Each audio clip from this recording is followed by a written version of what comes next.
ladies and gentlemen. Welcome back to Power Vacuum. I'm your host, Belmont.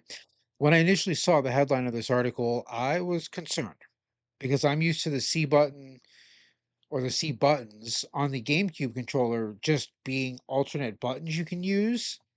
I haven't done any research into the Switch 2 or read any of the spoilers or information about it just because I'm not really into Nintendo that much anymore.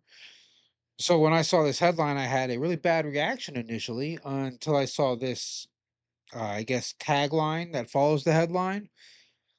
So let's go ahead and dive into this article. I haven't read this yet. Let's find out what this is actually about. Nintendo confirms you will have to pay to use the Switch 2's C button from Polygon. The dedicated game chat button will require a recurring fee. Nintendo has made its own Discord-like chat app for the Switch 2, and it's going to change. I can't talk. It's going to charge you for it. Okay, well, that's pretty cool that they're making their own Discord like chat. People might want to talk trash about this, but when Xbox originally came out, Xbox Live was a pay to service that everyone said was stupid because it's just free to play games online for the PlayStation, for PC, stuff like that. But Xbox Live was one of the best things that happened to gaming back in that era because it was a dedicated server solely designed for games and gamers. So it just ran games better than the free service that PlayStation was offering. Where was I? Right here. Once the free period is over on March 31st, 2026, Game Chat and the C button that activates it will require a Nintendo Switch online membership, NSO. So what happens if you're a subscriber and aren't a subscriber and press the C button? Not much. Vice President of the Player Product Experience, Bill Trinan, told Polygon in recent interview. You would be able to find out about the NSO subscription there and get a sense of some of the functionality, he said. Presumably, this is how you learn that the game chat works a lot like Discord. Video chat works on PC. You can talk with friends in handheld or docked mode via a built in microphone and stream your gameplay to each other. There's even a camera you can buy to overlay onto your stream or just to chat face to face. Looks like Nintendo's getting back into the proprietary attachments market that the Wii was so prevalent with. That might be a bad thing. But unless you have an active NSO membership, you'll have a whole button dedicated to nothing on your Switch too. It doesn't even sound like you can remap it to something else. It will just be a reminder of the annual 19.99 fee you may or may not be handing to Nintendo every year, or 49.99 for the expansion pack. Do we know what's in the expansion pack? Uh, Trinan says the C button has a price tag because Game Chat is part of the overall platform experience, and that NSO really is a critical piece of the Nintendo Switch 2 experience. I don't like that. Saying that a pay for service is a critical piece. So, even as crazy as Xbox Live was, you didn't have to have Xbox Live unless you wanted to play online games. You could still play games without it. So, I assume you can still play games without the game chat, but he's trying to make it sound like Nintendo is going to move forward into a multiplayer landscape as opposed to being one of the number one developers of single player games. So I'm not sure how that's going to work out. Let's continue. He listed off some of the new Switch 2 exclusive benefits like access to old GameCube games and free upgrades to Legend of the Zelda Breath of the Wild and Tears of the Kingdom. That subscription fee will be on top of a console that's already going to cost you 449.99 or possibly more. If I don't give a shit about Trump's tariffs. Listen, I don't care about the tariffs. Okay, I just don't. Everyone needs to stop bringing them up in every single article they write. Right? There's a reason that tariffs exist, and I'm not here to talk about that. What I am here to talk about is why people are complaining about a $450 console from Nintendo. And clearly, these people didn't grow up in the Nintendo 64, Super Nintendo era when games would cost upwards of $80, some of them $90, depending on what it was.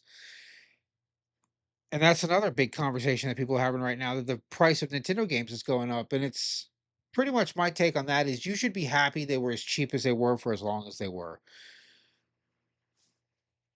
Game prices is pretty much the only thing that has stagnated in the past 30 years. Let me repeat that for people. Games have been roughly $60 for almost 30 years.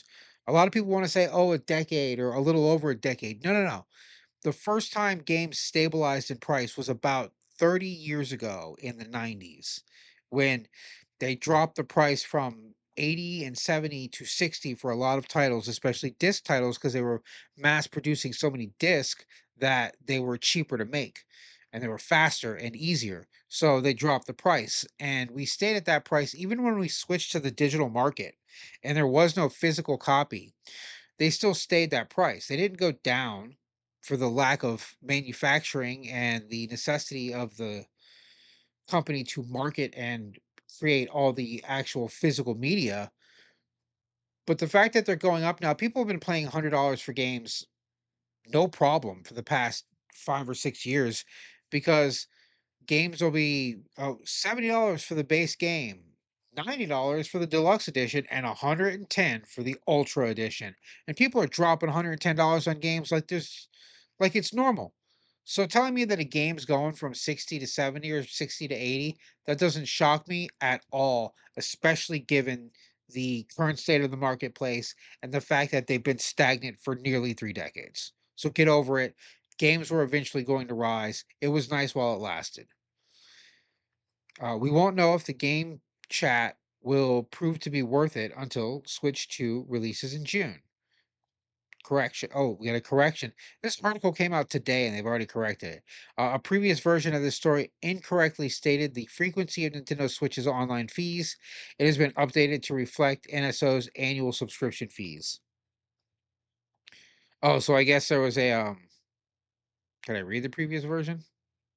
A nope, can't. All right. But it's $20 a month or 50 for the expansion pack. Now, I really wonder what the expansion pack includes, and I hate this keyboard.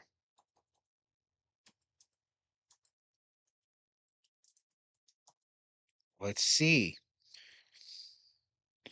The Nintendo Switch 2 expansion pack includes access to a collection of titles from the Nintendo GameCube, which are now part of the Nintendo Classics library.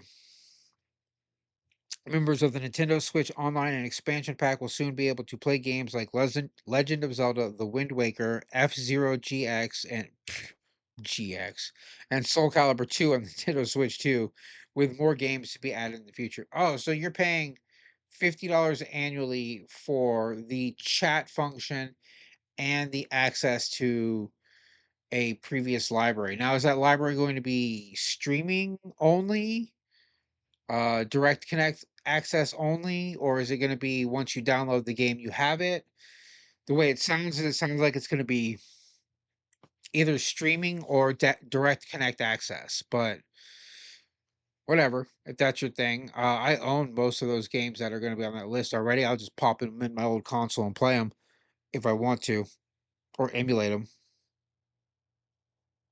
which I don't do ever. But there you have it. The C button isn't the C button of your or what the GameCube had. It's their chat button. C stands for chat. And yeah, they're gonna have an active chat service. Most likely the pay for subscription of this is to reduce the likelihood of trolls and predatory behavior because you're less likely to jump into a chat that you could get banned in, especially if you're paying for it. Or maybe you can't get banned. Who knows? Maybe that's the point.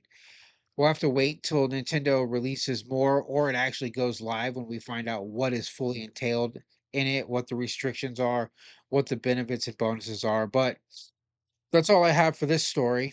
This is your host, Belmont, signing out.